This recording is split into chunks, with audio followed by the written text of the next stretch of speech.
जय Hind and hello guys, स्वागत है आपका आपके अपने YouTube चैनल ज्ञानदेह होस्ट में। और इस वीडियो में मैं आपके लिए लेकर के आया हूं एक बहुत बड़ी खुशखबरी जो कि है इंडिया पोस्ट यानी कि भारतीय डाक की तरफ से। और ये आपकी खुशखबरी होने वाली है पोस्टमैन एंड मेल गार्ड की भर्ती को लेकर के। जी हां, आपने सही सुना। आप लोगों के जब मैंने लास्ट टाइम वीडियो बनाई थी काफ़ी सारे कमेंट आए थे कि ये भर्ती फेक है, ऐसा कुछ भी नहीं आएगा। बट मैं यहाँ पर आपको उसका विश्वास दिला रहा हूँ कि ये भर्ती आपकी आने वाली है। एंड मैंने लास्ट वीडियो के अंदर भी आप लोगों से डिस्कस किया था कि अभी इस भर्ती का इंटरनल प्रोसेस चल रहा है और उसी को लेकर के ये थोड़ा टाइम लग रहा है। तो इसलिए मैं यहाँ पर आपको अभी ये ऑफिशियल नोटिफिकेशन दिखाने वाला हूँ जो कि इंडिया पोस्ट की तरफ से जारी किया है आपकी इस भर्ती की एलिजिबिलिटी को लेकर के। एंड कब ये भर्ती आएगी, कब से इसके फॉर्म स्टार्ट होंगे, ये जानकारी भी आपको यहाँ पर ऑफिशियली दी जाएगी। तो आप वीडियो को पूरा देखें। उसके बाद में अगर आपके मन में कोई सवाल कोई डाउट रह जाए तो आप कमेंट के माध्यम से पूछ लीजिएगा। इसके अलावा दोस्तों, अगर आपने अभी तक इस वीडियो को लाइक नहीं किया तो यार फटाफट से लाइक कर दीजिए, क्योंकि मैं आपके लिए न्यूज लेकर के आता हूं अच्छी से अच्छी और आपको बताता हूं कि क्या सही है और क्या गलत है। इसलिए यार एक लाइक तो बनता है। एंड अगर आपने वीडियो को शेयर नहीं किया तो वो भी आप कर दीजिए। अब चलिए पॉइंट पर आते हैं और इस भर्ती के बारे में बात करते हैं। तो यहाँ पर अभी जो वीडियो में देख पा रहे हो ये इंडिया पोस्ट की ऑफिशियल वेबसाइट है। इसी ऑफिशियल वेबसाइट पर ये ऑफिशियल नोटिफिकेशन डाला गया है। अगर आप यहाँ पर आएंगे और आप रिक्रूटमेंट के सेक्शन में देखेंगे तो आपको देखने को मिलेगा 15 नवंबर notice revision of department of postman and mail guard recruitment rules 2022। ये यहाँ पर रिवीजन इसलिए दिया है क्योंकि पहले भी इसका एक जो रूल्स है वो आए थे, बट उसके बाद में काफ़ी सारी वीडियो बनी। फिर आपको लगा कि यार ये तो काफ़ी टाइम से इस तरह से लोग वीडियोस बना रहे हैं बट कोई भर्ती आई नहीं है। तो मैं आपको बता दूं कि काफ़ी समय लगता है इंटरनल प्रोसेस को पूरा करने में। तो उसी को लेकर के जो पहले नियम आए थे उन नियम के अंदर बदलाव किया गया है। नियम क्या है? बेसिकली नियम यही है कि क्या क्या क्वालिफिकेशन मांगी जाएगी, किस आधार पर आपका सिलेक्शन किया जाएगा, ये सब जानकारी इसके अंदर दी गई है। तो यहाँ पर अगर आप इस नोटिफिकेशन को डाउनलोड करना चाहते हैं, इसके लिए आप हमारी वेबसाइट jobsgyan.in का इस्तेमाल करेंगे। इसका लिंक वीडियो के डिस्क्रिप्शन में दिया है। जैसे ही आप ये लिंक ओपन करेंगे आपके सामने यहाँ पर इस भर्ती की जानकारी आ जाएगी और आप यहाँ पर लास्ट में इंपॉर्टेंट लिंक्स के सेक्शन में ऑफिशियल नोटिफिकेशन लिंक को ओपन करके इसको डाउनलोड कर सकते हैं। अब मैं यहाँ पर पूरी की पूरी जानकारी इस नोटिफिकेशन से आपको शेयर करने वाला हूं और आपको बताने वाला हूं। आप लोग ये जानेंगे कि जो इसके ड्राफ्ट रिक्रूटमेंट रूल्स है ये आपके 15 नवंबर 2022 से लेकर के 14 दिसंबर 2022 तक वेबसाइट पर अवेलेबल रहने वाले हैं। यानी कि इतना समय दिया गया है। अगर किसी को भी इसके अंदर आपत्ति है स्टेक होल्डर को, तो वो यहाँ पर इसमें आपकी जो रिक्वेस्ट है वो दर्ज करा सकते हैं। इसके बाद यहाँ पर अब आप ये जानेंगे कि क्या इसमें जो रिवीजन है वो किए गए हैं। तो रिवीजन के लिए आप यहाँ पर थोड़ा 4 पेज पर आएंगे तो आप देखेंगे कि इसमें जो आपकी पोस्टमैन है, पोस्टमैन के लिए आपकी 59,099 वैकेंसी है। Subject to variation dependent on workload, यानी कि ये जो आपका इसमें घटत बढ़त है वो आपकी जो वर्कलोड है उसके ऊपर रह सकती है। यानी कि कुछ वैकेंसी घट भी सकती है टाइम आने पर और बढ़ भी सकती है। इसके अलावा यहाँ पर इस पर जो आपको सैलरी दी जाएगी वो 21,700 रुपये से लेकर के 69,100 रुपये दी जाएगी।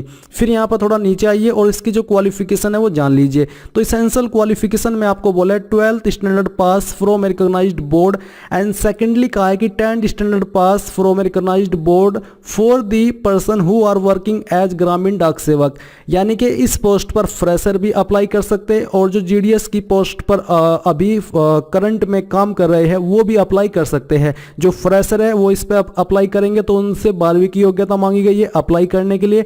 बट अगर आप जीडीएस यानी कि ग्रामीण डाक सेवक की पोस्ट पर अभी जॉब कर रहे हैं तो फिर आप 10वीं के माध्यम से इस पर अप्लाई कर सकते हैं। तीसरा यहाँ पर आपको बोला है कि knowledge of working on computer, यानी कि कंप्यूटर के ऊपर आपकी वर्किंग नॉलेज होनी चाहिए।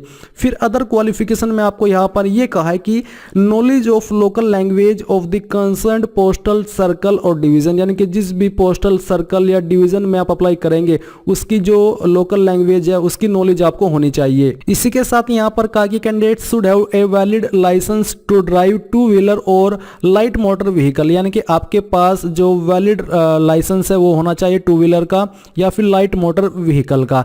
यहाँ पर आपको छूट भी दी गई है, यानी कि जैसे कि अगर आप इसमें सिलेक्ट हो जाते हैं और उसके बाद में आपको पता चला या फिर डिपार्टमेंट को पता चलता है कि आपको वहाँ की लोकल लैंग्वेज नहीं आती है और ना ही आपके पास लाइसेंस है, तो आपको टाइम दिया जाएगा एक निर्धारित समय, जिस समय के उस समय के अंदर आपको आपका लाइसेंस प्राप्त कर लेना है। एंड जो आपको एक आपकी लोकल लैंग्वेज अगर नहीं आती है तो उसके लिए आपको एक टेस्ट देना पड़ेगा निर्धारित समय के अंदर। अगर आप उस टेस्ट को पास कर लेते हैं तो फिर भी कोई प्रॉब्लम नहीं होगी। अगर आप टेस्ट में फेल हो जाते हैं फिर प्रॉब्लम हो जाएगी। यानी कि अगर आपको लोकल लैंग्वेज नहीं भी आती और आप इसमें सिलेक्ट हो जाते हैं तो आप बाद में टेस्ट दे करके सिलेक्शन के ये जॉब आपकी कंटिन्यू कर सकते हैं।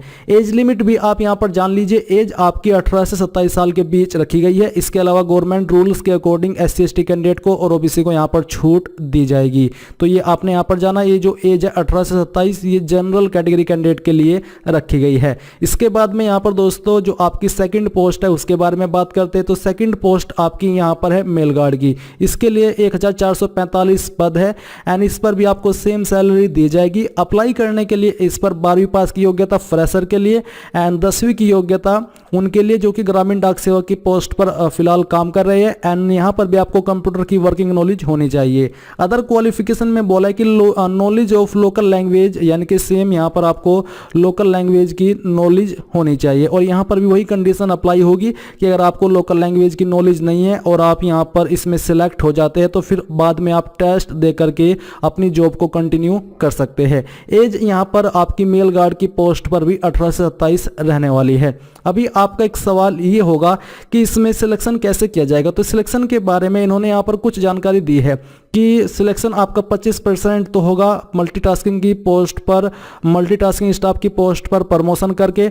25% यहाँ पर आपका जो होगा सिलेक्शन वो मल्टीटास्किंग स्टाफ की पोस्ट पर ही होगा, बट वो लिमिटेड यानी कि जो डिपार्टमेंटल एग्जाम है वो दे करके होगा। बाकी ये जो ऊपर की 25% है इन पर सिलेक्शन जो आपका होगा वो आपका होगा सीनियरिटी कम फिटनेस फेलिंग विच दी अनफिल्ड वैकेंसीज, यानी कि यहाँ पर कुछ वैकेंसीज पर आपका बिना किसी एग्जाम की सिलेक्शन हो जाएगा डिपार्टमेंटल के थ्रू। एंड जो आपकी 25% वैकेंसी है मल्टीटास्किंग स्टाफ की, इनके ऊपर भी प्रमोशन होगा आपका, जिसमें कि आपको एक लिमिटेड डिपार्टमेंटल कॉम्पिटिटिव एग्जाम देना होगा। और जो बाकी की 50% बचती है इन पर भी आपका एग्जाम होने वाला है। जी हां, आपने सही सुना। और उसका जो एग्जैक्ट पैटर्न है, स्कीम है, वो क्या रहेगी वो अभी आपको नहीं बताई गई है, वो टाइम आने पर आपको बता दी जाएगी। अगर आपको कोई बताता है कि यह पैटर्न रहेगा तो आप उसके ऊपर विश्वास न करें, क्योंकि अभी ऑफिशियली ऐसा कुछ भी नहीं आया, जैसा कि सच आपके सामने है। तो यहां पर मैंने इन दोनों पोस्ट के बारे में आपको बताया। अब आपका सवाल ये होगा कि ये भर्ती आएगी कब, कब से हम इस फॉर्म को भर पाएंगे। तो मैं आपको बता दूं कि जैसे कि इन्होंने अभी बोला है कि अभी ये आपके रिक्रूटमेंट रूल्स हैं और ये आपका ड्राफ्ट है, तो इसमें टाइम तो आपको यहां पर दिया 14 दिसंबर 2022 का। अब उसके बाद में फिर वो अपना आंसर दर्ज करेंगे एंड उसके बाद में यहां पर इसमें कम से कम जो टाइम लगेगा मेरे अकॉर्डिंग ये भर्ती आपकी आएगी 2023 के अंदर। मैंने लास्ट वीडियो में भी यही कहा था कि भर्ती आपकी इस साल आना पॉसिबल नहीं है, तो ये भर्ती आने के चांसेस आपके नेक्स्ट ईयर है।